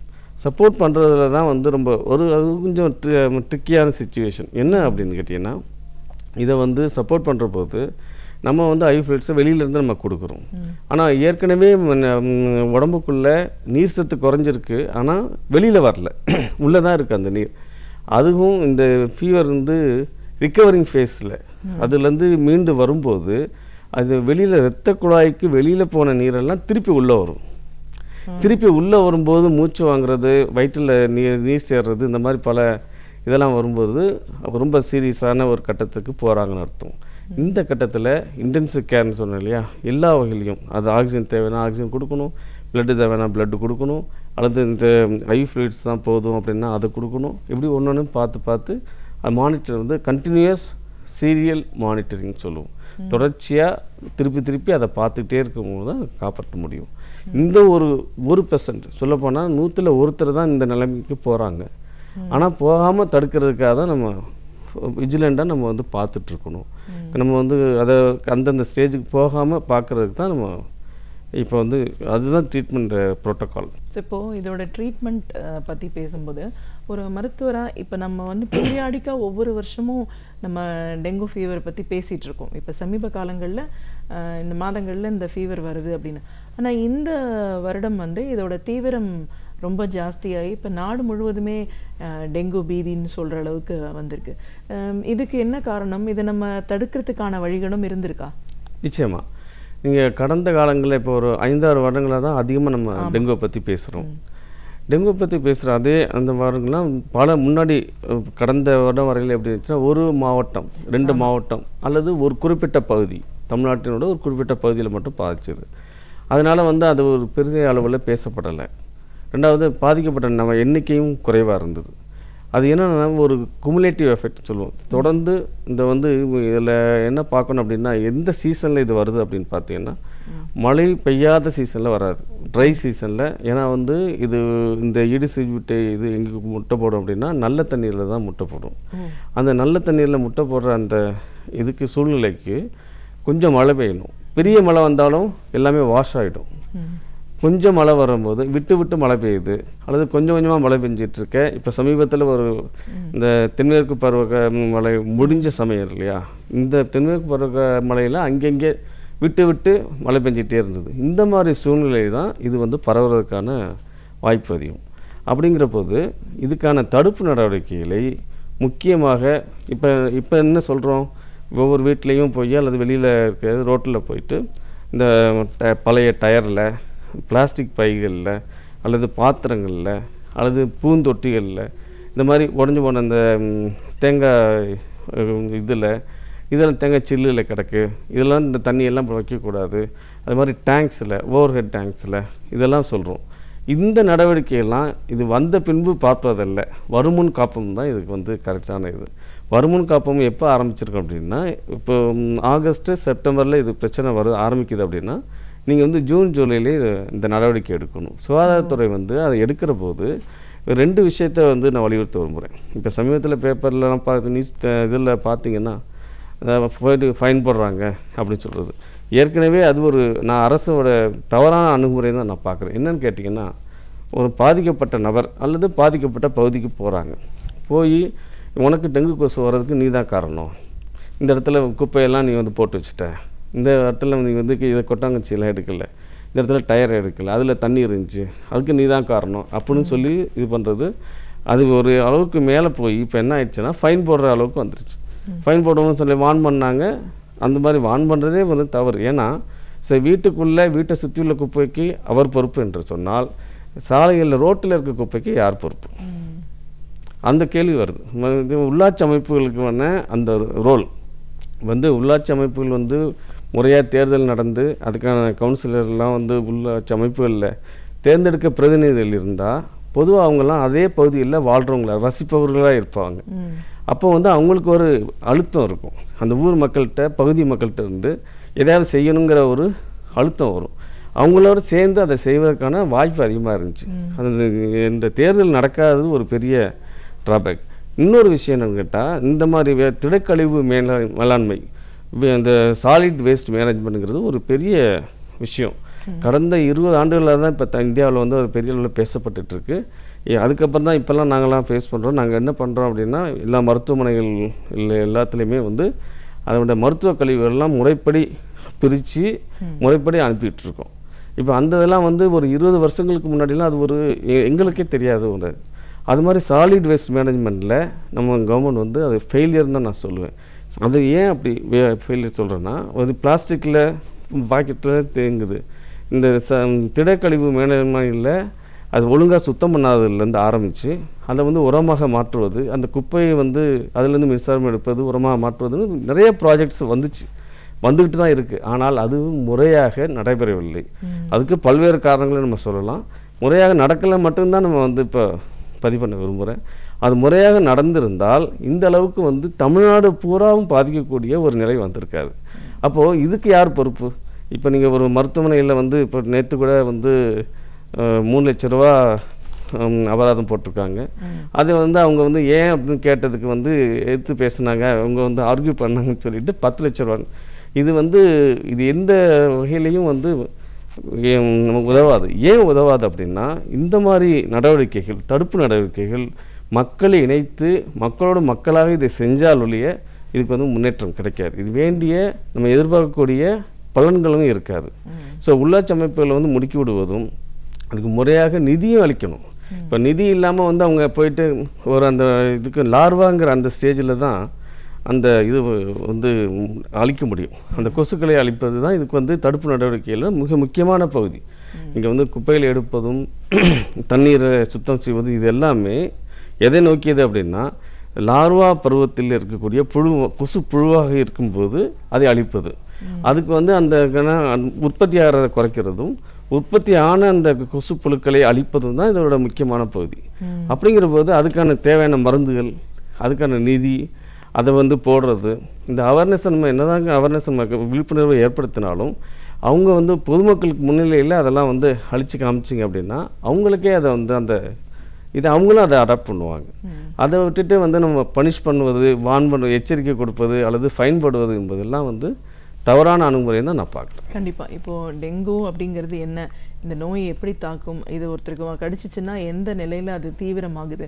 ஸோ இப்போது முன்னெச்சரிக்கை நடவடிக்கை அப்படின்னு வரும்போது ஆகஸ்ட், செப்டம்பர், அக்டோபரில் இது பிரச்சனை அப்படின்னா நம்ம ஜூன், ஜூலை மாதத்துலேயே இதற்கான ப்ரிகாஷியஸ் மெஷர்ஸ் எல்லாம் நம்ம எடுத்துருக்கணும். இப்போ அதெல்லாம் எடுக்கலை, அதை தான் தாண்டிட்டோம். இப்போ நோயோட தீவிரம் அப்படிங்கிற ஒரு ஸ்டேஜில் தான் இருக்கும். இனிமேல் அடுத்த வருடத்துக்கு வேணால் நம்ம ப்ரிகாஷன் முன்னாடி பண்ணிக்கலாமே தவிர இப்போது வந்துருச்சுன்ற ஒரு இந்த நிலையில தான் நம்ம இன்னைக்கு இருக்கோம். இதற்கான ஒரு மருத்துவம், மாற்று மருத்துவம் அப்படின்லாம் வந்து நம்ம பேசிகிட்டு இருக்கோம். நிலவேம்பு தான் ஒரு தீர்வு அப்படின்னு ஒரு பக்கம் சொல்கிறத பார்க்குறோம். ஒரு சைடு நீங்களேவும் தானாகவே சரியாகும், இல்லைன்னா தீவிரமாக இருந்ததுன்னா நம்ம ஒரு செப்பரேட் கேர் ஐசியூவில் வச்சு பார்க்கக்கூடிய ஒரு கண்டிஷன். இப்போது பொதுமக்கள் மத்தியில் இந்த நோயோட தாக்குதல், இதோட தீவிரம், இப்போ இதுலேருந்து மீண்டு வரணும் அப்படின்னு வரும்போது என்னென்ன மாதிரியான விஷயங்களை நம்ம கடைபிடிக்கணும்? இது வந்து அரசாங்கத்துக்கு முக்கியமான பங்கு இருக்குன்னு தான் பங்கு இருக்குது, கடமையும் இருக்குன்னு நான் கருதுகிறேன். இதில் முக்கியமாக என்ன செய்யணும் அப்படின்னா, அவங்க வந்து இதை உண்மைத்தன்மையோட, வெளிப்படைத்தன்மையோட இவ்வளோ பேர் வந்து பாதிக்கப்பட்டிருக்காங்க, இவ்வளோ பேர் வந்து இறந்து போயிருக்காங்க அப்படிங்கிற ஒரு கரெக்டான புள்ளிவிவரங்களை இதுவரை வெளியிடவில்லை என்பதுதான் என்னோட கருத்து. அது வந்து நிச்சயமாக எல்லாருமே அதை ஒத்துக்கிறாங்க. இந்த கவர்மெண்டில் வந்து அது ஏன் சொல்கிறதுக்கு இது பண்ணுறாங்க, ஏன்னா இதை எப்படி பார்க்கணும் அப்படின்னா, இது வந்து ஒரு அரசியல் சார்ந்த ஒரு விஷயமாக கருதக்கூடாது. இது மக்கள் சார்ந்த விஷயம். எல்லா அரசியல் கட்சிகளையும் கூட கூப்பிட்டு ஒரு அனைத்து கட்சி மூட்டையும் கூட போடலாம். நிறைய தொண்டு நிறுவனங்கள் இருக்குது. இப்போ வந்து மருத்துவத்துறை சார்ந்த பிற தொண்டு நிறுவனங்கள் நிறைய வேலை பார்க்குறாங்க. அவங்களெல்லாம் இணைத்து அவங்களோட ஹெல்ப்பை வந்து உதவிகளை பெற முடியும். அதுக்கப்புறம் ஒரு வாரம் அல்லது 2 வாரம் ஸ்கூலுக்கெலாம் லீவ் விட்டுடலாம். லீவ் விட்டுட்டோம். ஏன் லீவ் விடணும் அப்படின்னு சொல்கிறேன்னா, லீவ் விடும்போது இப்போ நீங்கள் தீபாவளி சமயத்தில் கொஞ்சம் மழை இல்லாமல் இருந்ததும், அந்த சமயத்தில் எல்லாரும் சேர்த்து ஊரே சேர்ந்து புகை போட்டு இந்த பட்டாசு வெடித்ததும் கொஞ்சம் இப்போ குறைஞ்ச மாதிரி ஒரு இது. ஆனால் இந்த இடத்த ஒரு எச்சரிக்கையோடு நான் சொல்ல விரும்புவது என்னன்னு கேட்டிங்கன்னா, அடுத்து ஒரு மழைக்கான வருமானால் இதே நிலை தொடர்வதற்கான வாய்ப்பு நிறைய இருக்குது, பாதிப்பும் வரதுக்கான வாய்ப்பு இருக்குது. ஸோ இந்த கட்டத்திலேயாவது இதுக்கான ஃபேக்ட் ஷீட் ஒரு வெள்ளை அறிக்கையின் மூலமாகவோ அல்லது அனைத்து கட்சிகளையும் கூப்பிட்டு பேசுவது மூலமாகவோ ஒரு ஒருமித்த கருத்துணர்வு முதல்ல உருவாக்கணும். இதை வந்து சுகாதார பேரிடர் அப்படின்னு டிக்ளேர் பண்ணி மத்திய அரசுக்கிட்டேருந்து தேவையான நிதியை வாங்கி நம்ம ஸ்டேட் கவர்மெண்ட்டும் அதுக்கான நிதியை ஒதுக்கி இந்த வேலைகளை போர் முனைப்போடு செய்யணும். இதை வந்து ஏதோ ஒவ்வொரு வியாழக்கிழமையும் டெங்கு டே அப்படின்னு சொல்லிட்டு அன்னைக்கு மட்டும் பேசுவதுங்கிறது வந்து அது வந்து சரியான தீர்வாகாது. இரண்டாவது முக்கியமான விஷயம், இதுக்கு விழிப்புணர்வை ஏற்படுத்தணும்னா நீங்கள் ஏற்கனவே சொன்ன மாதிரி மக்களை பயன்படுத்தணும், மக்களை இன்வால்வ் பண்ணணும், பங்கெடுக்க வைக்கணும். அப்படின்னா ஒவ்வொரு கட்டத்துலேயும் ஒவ்வொரு இடத்துலையும் ஒவ்வொருத்தருக்கோட இன்ஃப்ளூயன்ஸ் இருக்கும். அவங்களெல்லாம் இப்போ எல்லாம் பயன்படுத்தணும். திரைத்துறையினரை பயன்படுத்தலாம். இந்த பள்ளிகளுக்கெல்லாம் ஸ்கூல் லீவ் விட்டோம்னா இந்த ஒரு குழந்தைகிட்டேருந்து இன்னொரு குழந்தைக்கு பரவுவதற்கான வாய்ப்புகள் குறையும். ஒன்று. இரண்டாவது என்னன்னு கேட்டால், அந்த ஆசிரியர்களையும் ரெவன்யூ டிபார்ட்மெண்ட் போல் பல கவர்மெண்ட் டிபார்ட்மெண்ட்டில் எமர்ஜென்சி இல்லாத நான் எமர்ஜென்சி டிபார்ட்மெண்ட்ஸ் இருக்குல்ல, இதில் இருந்தெல்லாம் ஆளுங்களை டெபிட் பண்ணி ஒரு மேசிவ் ஆப்ரேஷன் ஒரு வாரம் இது கம்ப்ளீட்டாக ஒவ்வொரு வீட்டுக்கும் இந்த அரசு துறையும் மற்ற எல்லோரும் சேர்ந்து ஒரு குழு என்பது ஒவ்வொரு வீட்டுக்கும் போய் அதை செஞ்சாங்க அப்படின்னா ஒரு வாரத்தில் இதை வந்து நீங்கள் இந்த மேனேஜ்மெண்ட் இந்த ட்ரெண்டை வந்து அரெஸ்ட் பண்ண முடியும். அரெஸ்ட் பண்ணுறதுக்கு வந்து எல்லாருடைய இதையும் அவங்க எடுத்துக்கணும். அப்படிங்கிறது தான் இது. ரெண்டாவது எல்லா டிவி, ப்ரைவேட் டிவியாக இருந்தாலும் கவர்மெண்ட் டிவி, எல்லா டிவி, அப்போ எஃப்எம் ரேடியோ இதெல்லாம் வந்து விடாமல் இந்த டெங்கு போன்ற விழிப்புணர்வை வந்து சொல்லிக்கிட்டே இருக்கணும். சொல்லிக்கிட்டே இருக்கணும். உண்மையை சொல்லுவது ஏன் அப்படி இம்பார்ட்டன்ட் கேட்டிங்கன்னா, இப்போ வந்து அரசு துறையில் இதுலேருந்து தரப்பில் சொன்னது 10,000க்கு மேலே பாதிக்கப்பட்டிருக்காங்க, 40 பேருக்கு மேலே இறந்துருக்காங்கன்னு தான் சொல்கிறாங்க. ஆனால் அது வந்து 50% கூட இல்லைங்கிறது தான் எங்களோட அசஸ்மெண்ட். அது வந்து 50% இருக்காது. அதை உண்மையை சொல்வதன் மூலமாக ஃபேக்ட் ஷீட் வெளியில் விடுவதன் மூலமாக உண்மையை சொல்வதுன்னா மக்கள் வந்து ஒரு நம்பிக்கை வரும். அது 20,000 பேர் அஃபெக்ட் ஆனாங்க, 50,000 பேர் அஃபெக்ட் ஆனாங்க, அதில் வந்து 50 பேர் தான் இறந்தாங்க, 40 பேர் தான் இறந்தாங்கன்னு சொல்லும்போது ஓகே, நமக்கு வந்து அவ்வளோ ஒன்றும் பயம் வராமல் இருக்கிறதுக்கான வாய்ப்பு இருக்குது. இரண்டாவது, நீங்கள் வந்து நிலவேம்பு மாதிரி இதெல்லாம் கொடுக்கறது மூலமாக ஒரு மாற்று வழி அல்ல. நீங்கள் தடுப்பு நடவடிக்கைகளை இன்னும் துரிதப்படுத்துவதும் வேகப்படுத்துவதும் அதிகரிப்பதும் தான் இதுக்கான சரியான வழி. இது வந்து இதுவரைக்கும் அலோபதியிலையோ அல்லது சித்தாலையோ எதுலேயுமே ப்ரூவ்டு மெடிசின்னு ஒன்றும் இல்லை. இப்போ ஒரு சப்போர்ட்டிவ் மெடிசின்ங்கிறவங்கள எதை வேணாலும் எடுத்துக்கிட்டோம். இப்போ பேராசிட்டமால் எடுத்துக்கிட்டோம், அதில் பேராசிட்டமால் தவிர மற்ற காய்ச்சல் மருந்துகளை எடுத்துக்கூடாதுன்னு நாங்கள் சொல்கிறோம். ஏன்னு கேட்டால் ஸ்டீராய்டு போன்ற மருந்துகள் எல்லாம் வந்து சில இடங்களில் அதுவும் போலி டாக்டர்கள் பயன்படுத்துவாங்க. அந்த மாதிரி பயன்படுத்தும் போது அதுக்காக தான் வந்து போலி டாக்டர்கள்லாம் இப்போ வந்து ஒழிச்சிட்ருக்காங்க. அது வரவேற்கிறோம். அந்த ஸ்டீராய்டு மருந்து மாற்றம் அல்லது இதோட அதிதீவிர காய்ச்சலுக்கு பயன்படுத்தக்கூடிய புரூஃபன் போன்ற மருந்துகளை பயன்படுத்தக்கூடாது. பேராசிட்டமால் மட்டும்தான் பயன்படுத்தணும் மக்கள். அதே மாதிரி மற்ற சிஸ்டத்தில் சொல்கிறாங்க, சித்தாவில் சொல்கிறாங்க, ஆயுர்வேதா சொல்கிறாங்கன்னா அதையும் நம்ம வந்து சப்போர்ட்டிவ் மெடிசனாக வச்சுக்கலாமே தவிர அது வந்து க்யூர் என்ற அடிப்படையில் எல்லாருக்கும் அதை சப்ளை பண்ணுவது என்பதெல்லாம் வந்து அரசு செய்ய வேண்டிய அவசியம் இல்லை. அது செய்ய வேண்டிய கடமைகள் வந்து மற்ற நான் சொன்னது மாதிரி மற்ற விஷயங்களை கான்சன்ட்ரேட் பண்ணணும் அப்படின்னு தான் ரொம்ப.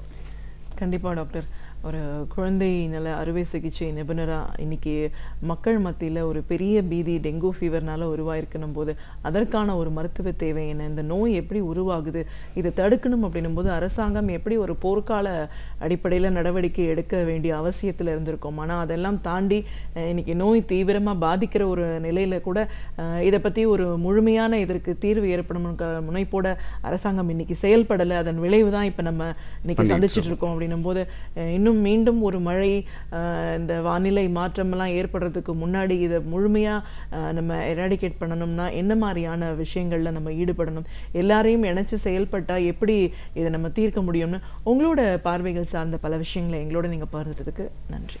நன்றி. அறிவியல், வரலாறு, இதுவரை நாம் அறியாத உண்மைகள், இவைகளிலிருந்து நமக்கு தேவையானவற்றை தொகுத்து இனிமையாக வழங்க வந்திருக்கிறார் பேராசிரியர் சுபவீர பாண்டியன் அவர்கள். நிகழ்ச்சியில் அடுத்த பகுதியாக வரவேற்பது ஒன்றை சொல் நன்றே சொல்.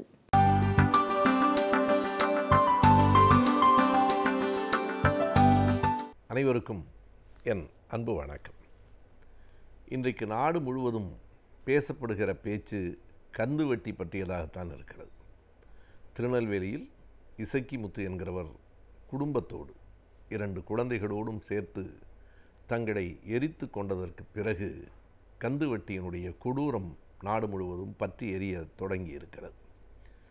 அவர் கந்துவட்டியினால் பாதிக்கப்பட்டு அதற்காக பலமுறை காவல்துறையிடத்திலே போய் புகார் கொடுத்து எதுவும் நடைபெறாத அந்த நிலையில் தன்னை எரித்து கொண்டு தன் மனைவியை எரித்து கொண்டு அந்த 2 கை குழந்தைகளையும் எரித்து இறந்து போன அந்த நிகழ்வு இருக்கிறதே, அது இதயமுள்ள எவரையும் உலுக்கி எடுக்கத்தக்கதாக இருக்கிறது.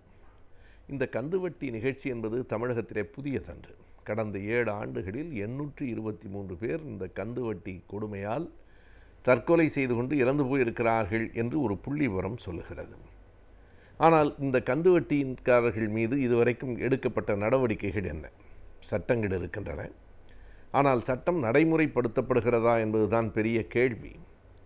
இந்திய திருநெல்வேலி மாவட்டத்தில் 3 மாதங்களுக்கு முன்னால் பாபு என்கிற ஒரு ஆசிரியர் விஷம் அருந்தி தற்கொலை செய்து கொண்டு இறந்து போயிருக்கிறார். இப்போது கூட இந்த நிகழ்ச்சி இந்த அளவுக்கு மக்களிடம் பேசப்படுவதற்கு காரணம் அந்த 2 பேர் எரிந்து போனது கூட அல்ல, அந்த குழந்தைகளை எரித்ததால் தான் எவர் ஒருவருக்கும் இதயம் உருகி இப்படி நடக்கிறதே என்கிற அந்த எண்ணம் எழுந்திருக்கிறது.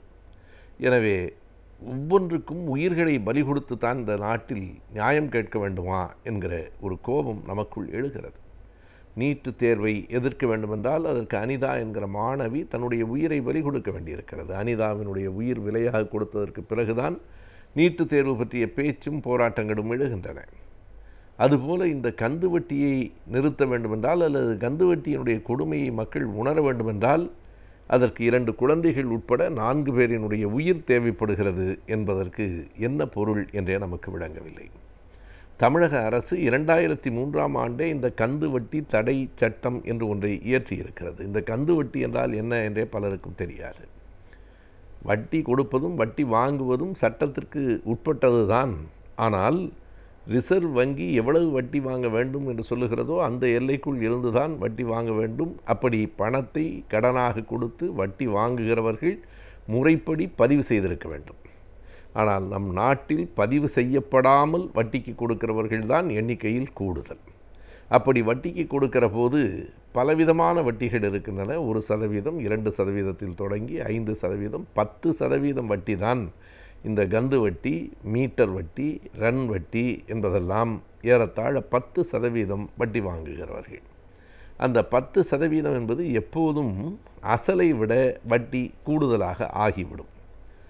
இசக்கிமுத்து திருநெல்வேலியில் இறந்து போன அந்த குடும்பத்தினுடைய கதையும் அதுதான். அவர்கள் வாங்கிய கடன் தொகை 1,34,000. கட்டியிருக்கிற வட்டி 2,57,000. வாங்கிய கடனை போல 2 மடங்கு அவர்கள் வட்டி கட்டிவிட்டதற்கு பிறகு அசலை அடைக்க முடியவில்லை. இதுதான் சிக்கல். 9,000 கோடி வங்கிகளில் கடன் வாங்கியவர்கள் வெளிநாடுகளில் உல்லாசமாக வாழ்ந்து கொண்டிருக்கிறார்கள். ஆனால் இந்த ஏழை எளிய மக்களுக்கு வங்கிகளில் கடன் கிடைப்பதில்லை. கோடீஸ்வரர்களுக்கு தான் கிடைக்கிறது. கோடீஸ்வரர்கள் வெளிநாடுகளுக்கு போய்விடுகிறார்கள். இன்றைக்கு வரைக்கும் மல்லையா அவர்கள் ஒரே ஒரு முறை கைது செய்யப்பட்டு ஜாமீனில் விடப்பட்டிருக்கிறார். ஆனால் இசக்கிமுத்து போன்றவர்களுக்கு எந்த பாதுகாப்பும் இல்லை. மிக கொடுமையாக இந்த கந்துவட்டிக்காரர்கள் தங்களை சித்திரவதை செய்யக்கூடும் என்கிற அச்சத்தை திருநெல்வேலியில் இருக்கிற ஒரு காவல் நிலையத்தில் போய் புகார் கொடுத்து அதிகாரிகளுக்கு எழுதி கொடுத்து எந்த விதமான நடவடிக்கையும் இல்லாமல் போயிருக்கிறது.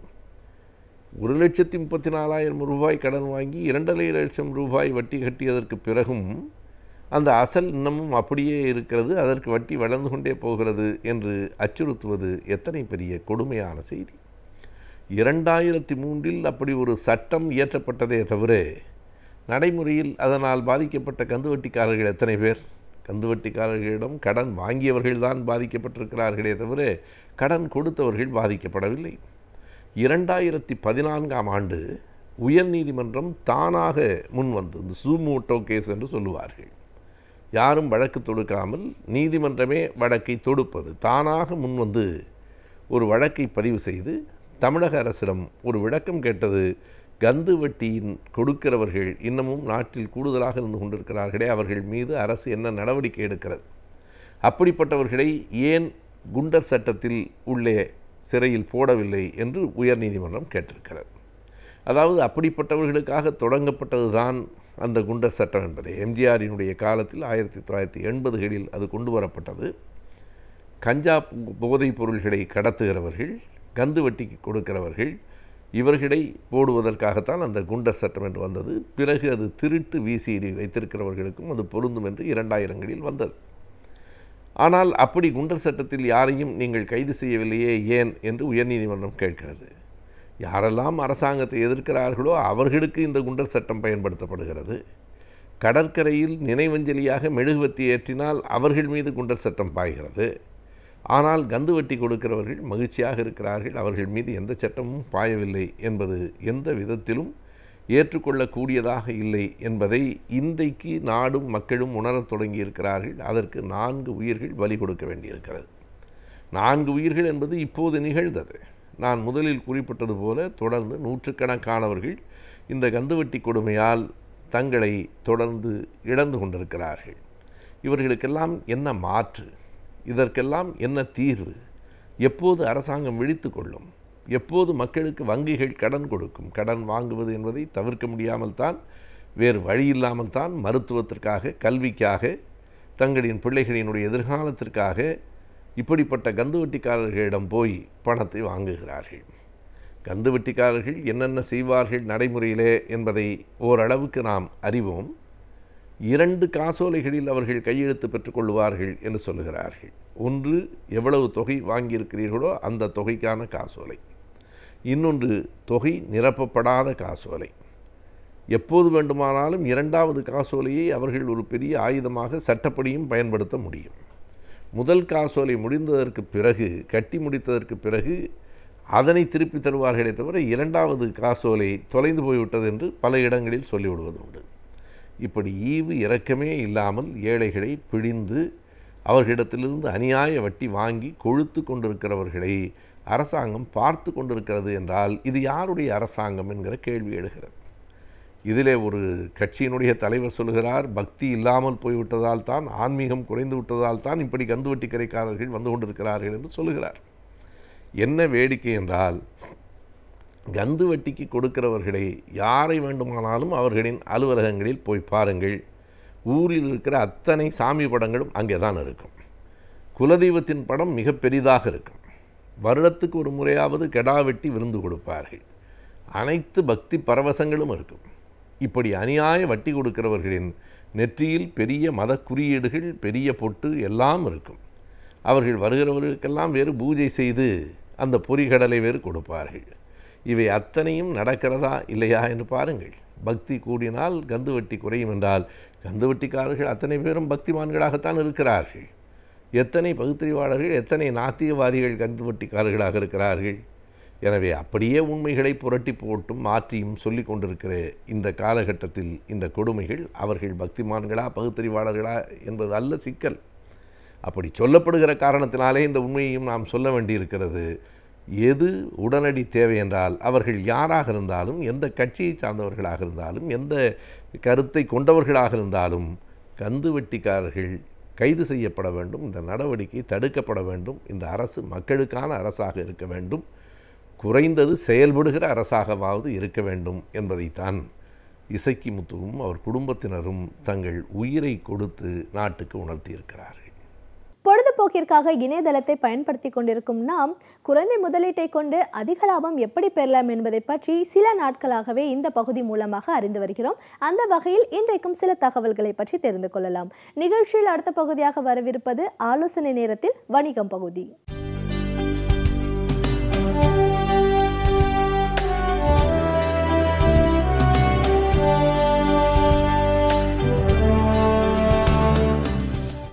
வணக்கம்.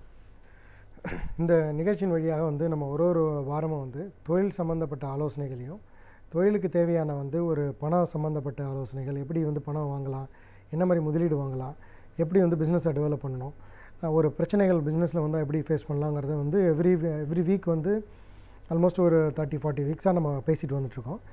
இதில் முக்கியமாக என்னென்னா, மேக்ஸிமம் நம்ம கவர் பண்ண பாயிண்ட்ஸ் பிஸ்னஸில் பிரச்சனைகள் வர்றது, பிஸ்னஸுக்கு தேவையான முதலீடுகள். இதில் இன்வெஸ்ட்மெண்ட்டுங்கிறத ஒரு சில வாரங்களில் அப்பப்போ சொல்லியிருந்தோம், என்ன மாதிரி இன்வெஸ்ட்மெண்ட்ஸ்னால் பண்ணலான்னு. அதில் முக்கியமாக இப்போது நம்ம வர வாரங்களில் என்ன கவர் பண்ணலான்னா, முக்கியமாக ரியல் எஸ்டேட் சம்மந்தமான ஒரு இன்வெஸ்ட்மெண்ட்டு. ரியல் எஸ்டேட்னா என்னென்னா, நிலம் சம்மந்தப்பட்டது. ஏற்கனவே நம்ம இதுக்கு முன்னாடி பேசின வாரங்களில் நான் சொல்லியிருந்தேன், அக்ரிகல்ச்சர் தான் நம்ம நாட்டின் முக்கியமான மெயினான விஷயம். நம்மளோட எக்கனாமியை கண்ட்ரோல் பண்ணக்கூடிய விஷயமே அக்ரிகல்ச்சர் தான். ஒவ்வொருத்தரும் முடிஞ்ச வரைக்கும் 1 ஏக்கர் நிலமாவது வாங்கி வச்சுக்கலாம். ஓரளவு சம்பாதிக்கிறவங்க 1 ஏக்கர் நிலமாவது வச்சுக்கணுங்கிறத ஒரு நோக்கமாக வச்சுருக்கணுங்கிறத நான் சொல்லியிருந்தேன். 1 ஏக்கர் நிலம் அப்படின்னு பார்த்தீங்கன்னா, 1 ஏக்கர் நிலம் அப்படிங்கிற ஒரு அக்ரிகல்ச்சர் லேண்டோட ப்ரைஸ் அந்த மாதிரி லெவலில் ஒரு நல்ல பாசனம் இருந்ததுன்னா ஒரு 10 லட்சமோ இல்லை 8 லட்சமோ இல்லை 15 லட்சமோ வித்தியாசப்படும்.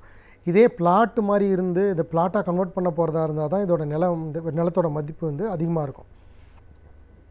இதில் என்ன சொல்ல வரோன்னா, இந்த வாரத்துலேருந்து மெயினாக எப்படிப்பட்ட நிலத்தை வாங்கலாம், என்ன மாதிரி நிலத்தை வாங்குறதுக்கு முன்னாடி நம்ம என்ன செய்யணும், அப்புறம் இப்போ என்ன ரெகுலேஷன் ஆக்ட் இருக்குது அப்படிங்கிறத நம்ம சொல்கிறத பற்றி பேசலான்னு இருக்கேன். இதுக்கு முன்னாடி இதே மாதிரி டாப்பிக்கை ஓரளவு நம்ம பேசியிருந்தோம். அதில் என்ன சொல்லியிருந்தோன்னா, நிலம் வாங்குறதுக்கு அடங்கல் வேணும், சிட்டா வேணும் அப்படிங்கிறதெல்லாம் சொல்லியிருந்தோம். இப்போ நம்ம புது ஆக்ட் படி பார்த்திங்கன்னா, இப்போ கவர்மெண்ட் ஆஃப் இந்தியாவில் தமிழ்நாட்டில் இப்போது நிலத்தோட ரிஜிஸ்ட்ரேஷனோட ஸ்டாம்ப் டியூட்டியை இன்க்ரீஸ் பண்ணியிருக்காங்க. இன்க்ரீஸ் பண்ணி இப்போ அதை 7% + 4% மாற்றிருக்கிறதுனால மொத்தம் 11% இப்போ நீங்கள் நிலம் வாங்கினீங்கன்னா அதோட கைட்லைன் வேல்யூலையோ இல்லை நீங்கள் என்ன வேல்யூக்கு ரிஜிஸ்டர் பண்ண போகிறீங்களோ அந்த வேல்யூவில் 11% நீங்கள் பணம் செலவு பண்ணுற மாதிரி இருக்கும். இப்போ வந்து முன்னைக்கும் இப்போக்கும் வந்து பர்சன்டேஜ் ஆஃப் ஸ்டாம்ப் டியூட்டியோ பர்சன்டேஜ் ஆஃப் ரெஜிஸ்ட்ரேஷன் சார்ஜோ வந்து இன்க்ரீஸ் ஆகிருக்கு. ஆனால் கைட்லைன் வேல்யூவை குறைச்சிருக்கிறாங்க. கைட்லைன் வேல்யூவை குறைச்சதுனால நம்மளோட இம்பேக்ட் என்னென்னா டோட்டலாக வந்து நமக்கு ஓரளவு பர்சன்டேஜ் வந்து சகாயமாக இருக்கலாம். அப்படி ஆனால் வந்து டோட்டல் அவுட்ஃப்ளோ பர்சன்டேஜ் வந்து வேறு. இந்த விஷயத்தில் நம்ம பார்க்க வேண்டியது என்னென்னா, இப்போ வந்து ரூல் நம்பர் 1 வந்து ஒருத்தர் நிலம் வச்சுருந்தார் அப்படின்னா அவர் வந்து மொத்தம் 3 பர்பஸ்க்காக, ஒன்று வந்து ஃப்யூச்சரில் வந்து அதை ஒரு அசட்டாக வச்சுக்கிட்டு வேறு ஏதோ இதுக்கு யூஸ் பண்ணலாம், இல்லை அவர் இவங்களுக்கு அடுத்ததுக்கு அப்புறம் வர தலைமுறைகளுக்கு ஒரு அசட்டாக பில்ட் பண்ணி கொடுக்கலாம், இல்லை அதுலேருந்து ஒரு வாடகையை வந்து ரெகுலராக வரா மாதிரி பண்ணியிருக்கலாம், இல்லை ஒரு பேங்க்கில் வந்து நமக்கு தேவைக்கு ஏற்ற மாதிரி ஒரு லோன் வாங்குறதுக்கோ இல்லை விற்கிறதுக்கோ வாங்குறதுக்கோ எதுக்கு வேணாலும் வச்சுருக்கலாம். இப்போ எந்த மாதிரி பர்பஸாக இருந்தாலுமே இப்போ இருக்கிற ஆக்ட் படி பார்த்திங்கன்னா, ஒன்று வந்து தரிசு நிலமாக இருந்ததுன்னா இது வந்து புஞ்சை நிலமாக இருக்கணும், இல்லைனா வந்து நஞ்சை நிலமாக இருக்கணும், இல்லை புஞ்சை நிலமாக இருக்கணும், இல்லை மானாவாரி நிலமாக இருக்கணும். இந்த 3 டைப் தான் நிலத்தில் இருக்குது.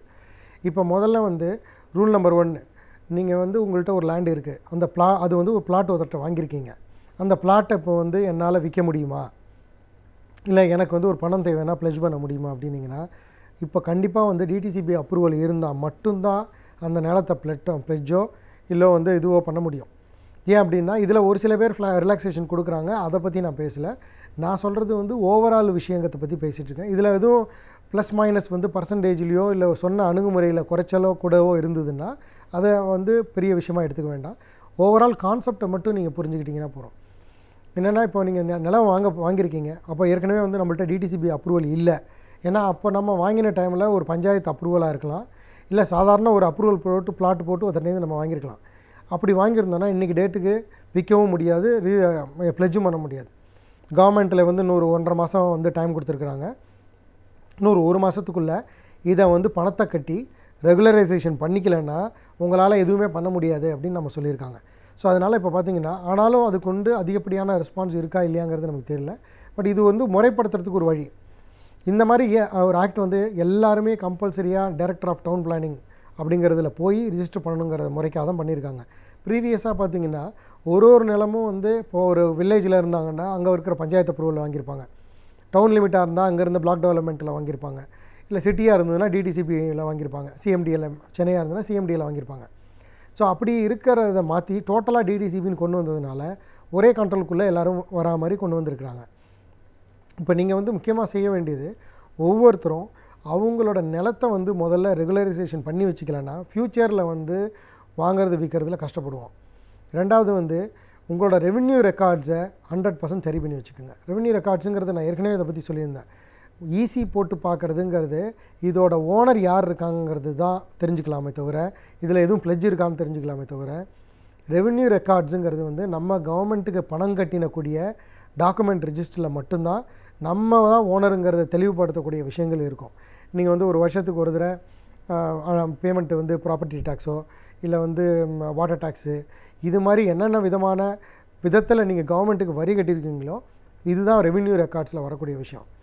இப்போ வந்து நமக்கு வந்து ஒரு நிலம் ஒன்று இருக்குது, இப்போ என்னால் இப்போ 1 சென்ட் நிலத்தை ஒருத்தர் வாங்க முடியுமா அப்படின்னு நீங்கள் பார்த்தீங்கன்னா, சென்ட் நிலம் அப்படின்னு நீங்கள் கோட் பண்ணி ஒரு அக்ரிமெண்ட் போட்டிங்கனாலே இது அக்ரிகல்ச்சர் லேண்ட் ஆகிடும்.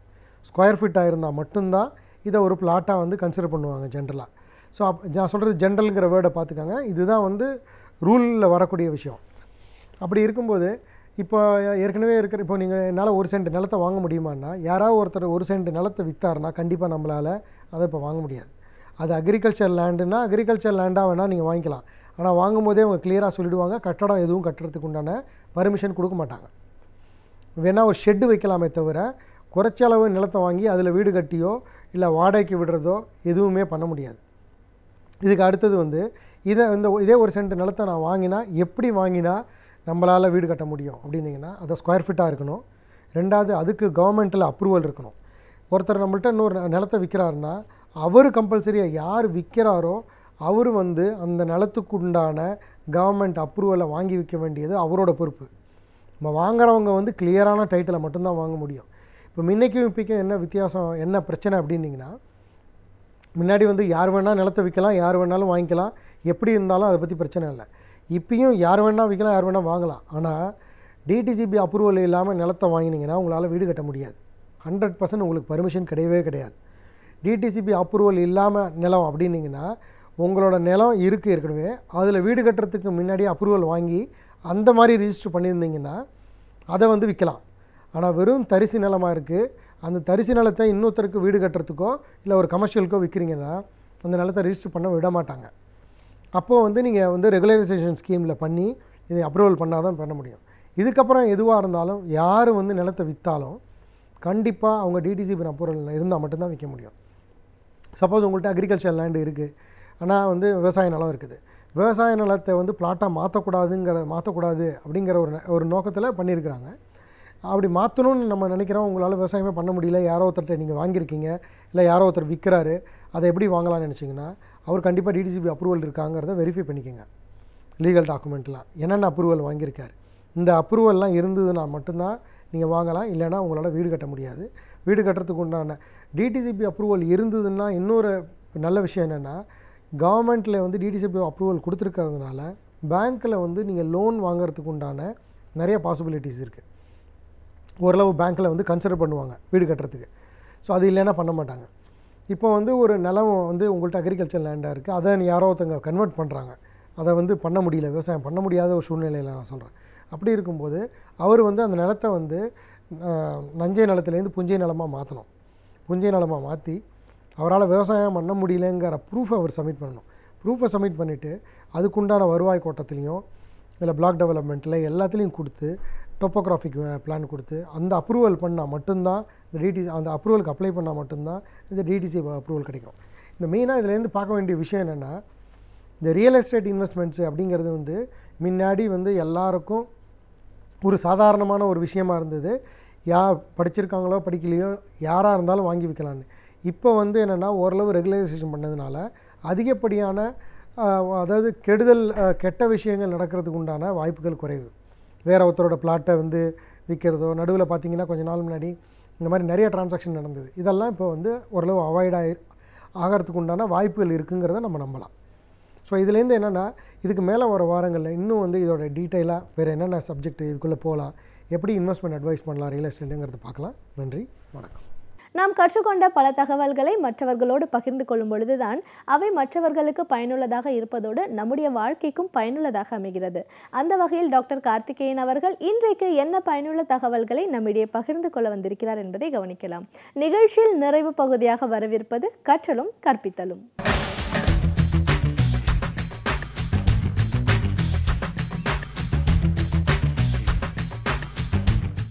வணக்கம். நம்முடைய கற்றதும் கற்பித்தலும் நிகழ்ச்சியில் மாற்றத்தை கையாள்வது பற்றி கடந்த 2 வாரங்களாக பேசிக்கிட்டு இருக்கோம். எந்த மாதிரியான இதில் நிறுவனங்கள்லாம் மாற்றத்தை முன்வைக்குது, மாற்றத்திலிருந்து கற்றுக்கொள்கிறது, மாற்றத்தை ஆதாயமாக கொண்டு வளர்கிறது, பல நிறுவனங்கள் ஏன் வந்து மாற்றம் வருதுங்கிறது தெரியாமல் அழிந்து போகுது அப்படிங்கிறத பற்றி பேசிக்கிட்டு இருக்கோம். அதில் திரும்ப நான் சொன்ன விஷயம் கேட்டால் தலைமை பண்பை பற்றி சொன்னேன். ஏன்னா இது கிட்டத்தட்ட தனி மனிதர் மேலே உட்கார்ந்து ஆள்கின்ற ஒரு மனிதருடைய என்ன சொல்லலாம் தொலைநோக்கு பார்வை இதில் முக்கியமாக போகுது. இருக்கின்ற விஷயத்தில் திருப்தி அடையாமல் இன்னும் வேணும்னு நினைக்கக்கூடிய ஒரு மனோபாவம் வேணும், கற்றுக்கொள்கிற மனோபாவம் வேணும். வெளியில் அதாவது உள்நோக்கி மட்டும் இல்லாமல் வெளிப்புற பார்வை கொண்டவராக இருக்க வேண்டும். இதை பற்றி தான் பேசிக்கிட்டு இருந்தோம். ஆலோசனைகள் எங்கேருந்து வந்தாலும் கேட்க தெரியணும், அறிவுரைகள் உள்ளிருந்து எடுத்துக்கொள்ள தெரியணும், நல்ல விஷயங்கள் எங்கே இருந்தாலும் அது நமக்கு அது தேவையா அப்படிங்கிறத பொருத்தி பார்க்கக்கூடிய ஒரு தன்மை வேணும். இதை பற்றிலாம் நான் சொல்லிக்கிட்டு இருந்தேன். இன்னொரு விஷயம், இது வந்து ஆக்சுவலாக மாற்றம்ங்கிற வார்த்தை இருக்குது பார்த்தீங்களா, இதை நீங்கள் வந்து எப்படி வேணால் பயன்படுத்தலாம். எப்படின்னா ஒரு விதத்தில் பார்த்தீங்கன்னா இது நீங்கள் படைப்பாக்கம்னு சொல்லலாம், அதாவது இது நீங்கள் புதுப்பித்தல்னு சொல்லலாம். புதுசாக ஒன்று செய்கிறீங்கன்னா பழசை அழிச்சாகணும். பழசை அழிக்கணுங்கிறப்ப வலி வருது, அகங்காரம் அதில் உள்ள வருது. ஏன்னா இத்தனை நாளும் நான் செஞ்சது அப்போ தப்புன்னு ஆகிடுது இல்லை. இப்போது இதை நீங்கள் மாற்றணும் அப்படின்னா இதை நான் 20 வருஷமாக பண்ணிகிட்ருக்கேன், திடீர்னு மாற்றினா எப்படி? ஆனால் எல்லா இதுவும் மாற்றங்களும் ஏதோ ஒரு வலியை நம்மளுக்கு கொண்டாடுது, அதுதான் உண்மை. அந்த வலியை தாங்கி மாற்றத்தினால் கிடைக்கக்கூடிய அனுகூலம் அதிகமாக இருக்கும் பொழுது நம்ம அதை மாற தயாராக இருக்கும். ஒன்றும் இல்லை, ஒரு ஃபோன்லேருந்து இன்னொரு ஃபோன் போகிறீங்க, புது ஃபோன் வாங்கின ஆசை இருக்குது, இதுதான் சொல்லுவேன். அந்த பழைய ஃபோன் மாதிரி வரமாட்டேங்குதுங்க, அது ரொம்ப சௌரியமாக இருக்குது. சௌரியங்கிறது என்னென்னா பழக்கப்பட்ட ஒன்று தான் சௌரியங்கிறது. புதுசுங்கிறது ஒரு பயம் சம்மந்தப்பட்டது, நம்மளுடைய என்ன சொல்கிறது அறியாமையை காமிச்சு கொடுக்குது. நம்மளுடைய உண்மையான பலத்தை வெளியில் கொண்டாந்து காமிக்குது. புதிய விஷயங்களுக்கு அஞ்சுபவர்கள் என்னன்னு பார்த்தீங்கன்னா தன்னை பட்டு குறைத்து மதிப்பிடுபவர்கள். இது நம்மளால் முடியுமாங்கிறவங்க தான். அதனால் என்ன பண்ணுவாங்க, 4 பேர் முன்னாடி, அதுவும் இந்த மாதிரி கம்பெனி மாதிரி விஷயங்களில் என்ன பிரச்சனைன்னு கேட்டிங்கன்னா, நீங்கள் உதாரணத்துக்கு தோற்று போகிறீங்கன்னா எல்லாரோடையும் தோற்று போகிறீங்க. இது வீட்டில் ஃபோன் மாதிரியான விஷயம் கிடையாது. நீங்கள் நிறுவனத்தில் ஒரு முடிவு எடுக்கிறீங்க, சரியாக போகலை அப்படின்னு என்ன அத்தனை பேருக்கும் பதில் சொல்லணும். அப்போ என்ன பண்ணலாம், இருக்கிற சேஃப் பெட் எப்பவும் பண்ணுறதே பண்ணிட்டு போயிட்டுருக்கலாம். எதுக்கு நம்ம புதுசாக அது இதையும் ட்ரை பண்ணிட்டு எப்பவும் போகிறதே போயிட்டுருக்கட்டும். பல பேருடைய இயல்பு என்னென்னு கேட்டிங்கன்னா, சரியாக போகும் விஷயத்தை கை வைக்காதீங்க, அது பாட்டுக்கு போயிட்டுருக்குல. இப்போ சேல்ஸ் நல்லா போகிற வரைக்கும் யாரும் கவலைப்பட மாட்டாங்க. அப்படியே கொஞ்சம் குறைஞ்சு அன்றைக்கி கூட நான் ஒருத்தர்கிட்ட பேசியிருந்தேன். ஒரு 4 வருஷமாக ஒரே சேல்ஸ் பண்ணிகிட்ருக்காங்க. ஒவ்வொருத்தையும் சொல்கிறாங்க இது சரியில்லை, சந்தை சரியில்லை, ஒவ்வொரு காரணம், ஒவ்வொரு வாட்டியும் போர்டு மீட்டிங்கில் ஒவ்வொரு காரணம் சொல்கிறாங்க. ஆனால் 4 வருஷமாக கிட்டத்தட்ட ஒரே சேல்ஸ் பண்ணுறாங்க அப்படின்னா என்ன எடுத்துன்னா அது அழிவு பாதை தான் அது. ஏன்னா இன்றைக்கி என்னென்னா எப்படின்னு கேட்ட வாழ்க்கையில் என்ன சொல்கிறாங்கன்னா, நீங்கள் இது ட்ரெட்மில்லில் தான் ஓடிக்கிட்டே இருக்கு, நின்னீங்கன்னா விழுந்துடுவீங்க. இப்போ ஒரே இடத்துல நிற்கிறீங்கன்னா என்ன அர்த்தம், அது ஒரே இடத்துல நிற்பது என்பது என்ன எடுத்துன்னா அழிவுக்கான முதல் படி. அப்புறம் பின்னோக்கி போக போகிறீங்கன்னு அர்த்தம். அப்போது அந்த ஆரம்ப கட்டத்திலேயே நம்ம விழுவதற்கான சாத்தியக்கூறுகள் இருக்குது, எழுந்திருக்கணும்னு நினைக்கிறவங்க வேறு மாதிரி இதை நம்ம பார்க்க ஆரம்பிக்கணும். அந்த வலி எங்கே வரும்னு கேட்டிங்கன்னா, நம்ம செஞ்ச முடிவு பழசு தப்பாக இருக்குது, அந்த தப்பான முடிவை திருத்திக்கிறதுக்கு தயாராக இருக்கணும். எஸ் நான் பண்ணது தப்பு தான், அடுத்தது என்ன பண்ணலாம், அடுத்த முடிவு சரியாக வைக்க முடியுமா அப்படிங்கிறது.